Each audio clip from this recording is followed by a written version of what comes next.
Katika nchi ya Israeli ya kale, wakati wa utawala wa mfalme Ahabu na mkewe, Malkia Yezebeli, taifa lilikuwa limetumbukia katika giza nene la kiroho. Badala ya kumwabudu Mungu wa kweli, Israeli walikuwa wamegeukia ibada ya Baali, mungu wa kipagani wa Kanani. Yezebeli, akiwa mcha Mungu wa Baali mwenyewe, alieneza ibada hii kwa nguvu zote, akibomoa madhabahu za Bwana, akiwaua manabii wake, na kuanzisha makuhani na manabii wa Baali na Ashera. Hofu na uasi vilitawala. Katika nyakati hizi za hatari, aliondoka mtu mmoja kutoka Tisbe ya Gileadi, jina lake Eliya. Hakukuwa na sifa zozote za kifahari au historia mashuhuri. Alikuwa nabii wa Bwana, aliyetumwa na Mungu kukabiliana na uovu ulioenea. Siku moja, akiwa amesimama mbele ya mfalme Ahabu, Eliya alitamka maneno yaliyotikisa Israeli. Kama Bwana Mungu wa Israeli aishivyo, ambaye ninasimama mbele zake, hakutakuwa na umande wala mvua miaka hii, ila kwa neno langu. Huu ulikuwa unabii wa ukame mkali, adhabu kutoka kwa Mungu kwa ajili ya uasi wao.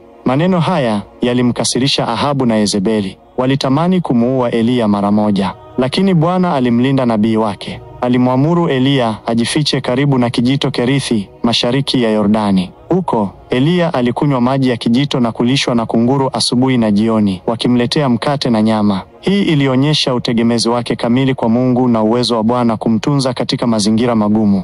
Jaribio la Mungu, milima ya Karmeli. Ukame uliendelea kwa miaka 3.5, ukileta njaa kali na mateso makubwa katika nchi. Mfalme Ahabu alijaribu kila namna kutafuta maji, lakini bila mafanikio. Hatimaye, Bwana alimwambia Eliya ajionyeshe kwa Ahabu, kwani alikuwa karibu kunyesha mvua. Eliya alipokutana na Ahabu, mfalme alimshutumu Eliya kwa kuwa yeye ndiye aliyeleta taabu Israeli. Eliya alimjibu kwa ujasiri, si mimi niliyeleta taabu Israeli, bali wewe na nyumba ya baba yako, kwa kuyaacha maagizo ya Bwana na kuifuata Baali. Kisha Eliya akatoa changamoto kubwa, waite manabii wote wa Baali na Ashera, jumla yao 850, wakutane naye kwenye mlima Karmeli. Changamoto ilikubaliwa. Umati mkubwa wa Waisraeli ulikusanyika kwenye mlima Karmeli kushuhudia tukio hili. Eliya alisimama peke yake dhidi ya manabii wengi wa Baali na Ashera. Alitamka maneno yaliyopasua anga.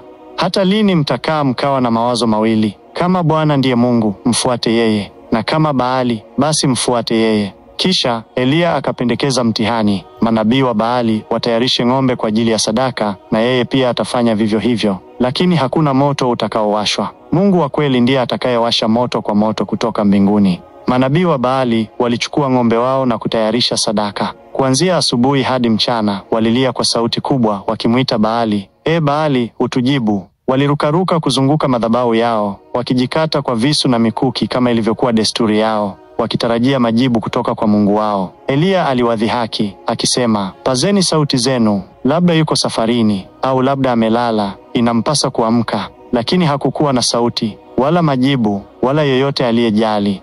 Ushindi wa kimungu na kifungo cha mvua. Baada ya mchana kupita, na manabii wa Baali wakiwa wameshindwa, Eliya aliwaita watu wote wamkaribie. Alitengeneza upya madhabahu ya Bwana iliyokuwa imebomolewa, akitumia mawe 12 kuwakilisha kabila 12 za Israeli. Kisha akachimba mfereji mkubwa kuzunguka madhabahu, akaiweka kuni na ng'ombe juu ya madhabahu. Akatoa agizo lisilo la kawaida, mimina maji juu ya sadaka na kuni mara 3 mpaka maji yaliyojaza mfereji. Kisha Eliya alipiga magoti na kuomba sala fupi lakini yenye nguvu.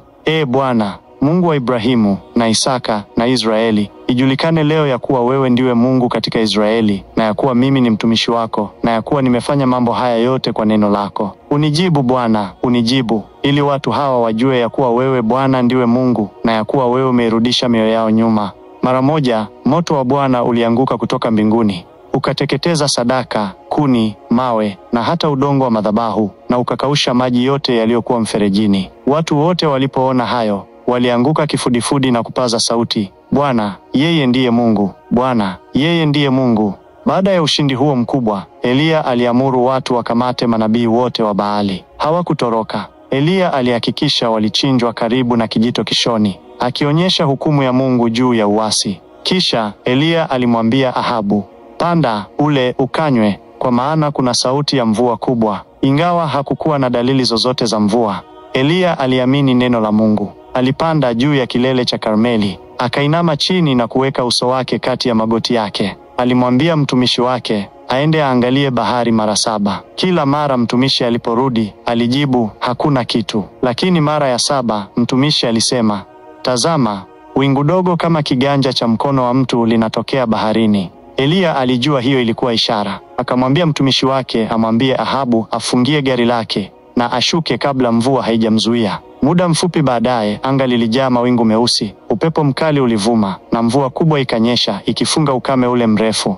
Kukimbia, kukata tamaa na kutoroka kifo. Licha ya ushindi huo mkubwa wa Karmeli, Eliya alikumbana na changamoto mpya. Malkia Yezebeli alikasirika sana aliposikia kuhusu kuuawa kwa manabii wake. Alituma ujumbe kwa Eliya, miungu wanifanyie hivi, nami niongeze, kama kesho wakati huu sitakufanya nafsi yako kama nafsi ya mmojawapo wao. Hiyo ilikuwa tishio la kifo. Eliya, akiwa amechoka kimwili na kiakili baada ya vita vya kiroho vya Karmeli, alijawa na hofu. Alikimbia kuokoa maisha yake. Alisafiri kuelekea kusini mpaka Beer-sheba ya Yuda, akamwacha mtumishi wake huko. Aliendelea mbele peke yake siku nzima jangwani mpaka alipoketi chini ya mti wa mretemu. Huko alikata tamaa kabisa na akaomba afe. Yatosha Bwana, uiondoe roho yangu, kwa maana mimi si mzuri kuliko baba zangu.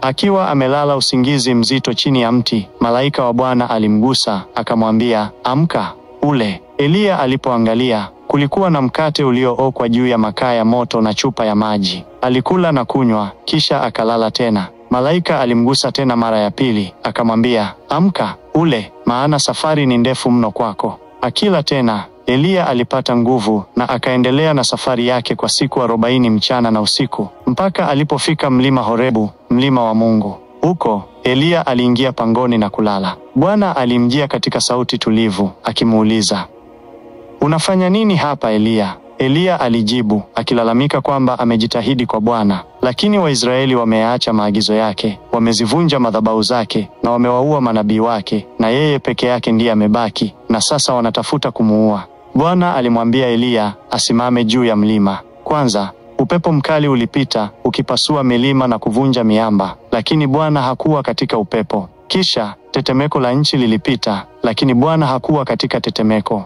Baada ya tetemeko, moto ulipita, lakini Bwana hakuwa katika moto. Baada ya moto, kulikuwa na sauti ndogo, tulivu. Eliya alipoisikia, alifunika uso wake kwa vazi lake. Akatoka na kusimama mlangoni pa pango. Bwana alimuuliza tena, unafanya nini hapa Eliya? Eliya alijibu tena kwa malalamiko yale yale. Lakini Bwana alimpa maagizo mapya, amwamshe Hazaeli awe mfalme wa Shamu, amwamshe Yehu awe mfalme wa Israeli, na amwamshe Elisha awe nabii mahali pake. Bwana alimhakikishia Eliya kwamba hakuwa peke yake. Kulikuwa na mabaki ya Waisraeli 7,000 ambao hawakuwa wamepiga goti kwa Baali.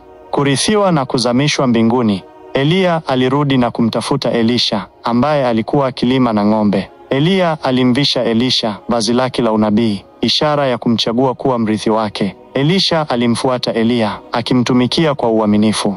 Miaka ilisonga, na muda wa Eliya wa kuondoka duniani ukaribia. Siku moja, Eliya na Elisha walikuwa wakitembea pamoja, wakienda hadi Yordani. Eliya alichukua vazi lake la unabii, akalikunja na kulipiga maji. Maji yalitengana, na wote wawili walivuka nchi kavu.